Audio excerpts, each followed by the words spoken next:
আওয়ামী লীগের সকল নেতাকর্মীরও ভালোবাসা দেখলাম, অন্যদিকে জামায়াতের নেতাকর্মীদের ভালোবাসা দেখলাম। যেমন দেলোয়ার হোসেন সাঈদী যখন তার বিচারের রায় ঘোষণা হলো, অন্যদিক থেকে 117 জন না কত জন না 100+ উপরে রাস্তা নেবে, তারা এই পৃথিবী থেকে চলে যায়। যেমনি পারে হোক, মানুষের অত্যাচারে হোক, মানুষের নির্যাতনে হোক, মানুষের যেমনি হোক মারা গেছে।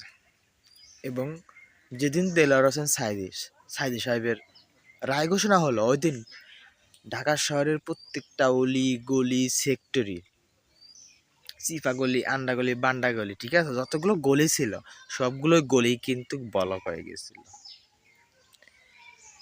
তার রায়টা ঘোষণা কিন্তু পিছনে আর রায় ঘোষণা করা হয় নাই।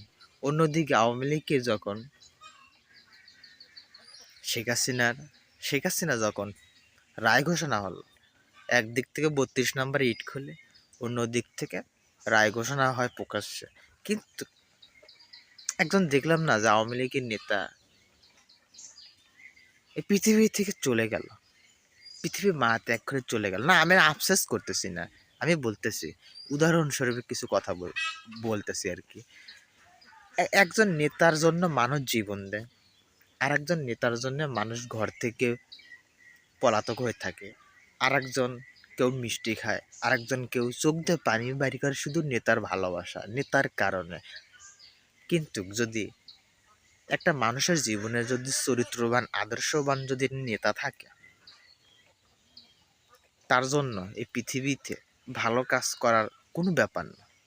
তার জীবনে যদি সততাবান আদর্শবান একজন ধার্মিক জেনারেশন লাইনে ধর্ম ফলো করে, শরিয়ত মোতাবেক তার জীবন পরিচালনা করে, সেরকম নেতাকে যদি জীবন চলান, মানে নেতা মানে রাজনীতির ময়দানটা যদি সেরকম ধরনের নেতা থাকে, তার জন্য মানুষ উৎসর্গ করতে কোনো সমস্যা হয় না।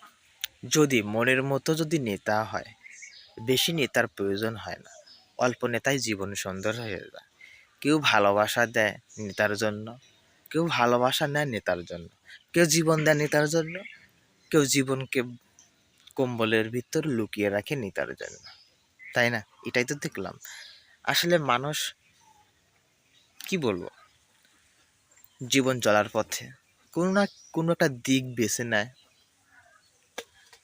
কেউ ভালো দিক বেছে নেয়, কেউ খারাপ দিক বেছে নেয়। যে কোনো একটা দিকের সাথে মানুষ সংশ্লিষ্ট থাকে, জোড়ায় থাকে, বেজোড়া কখনো থাকে না। আর সেটা যদি আদর্শবান হোক, সৎ কাজে হোক, তাহলে তো জীবনে কোনো প্রশ্ন থাকে না, তাই না?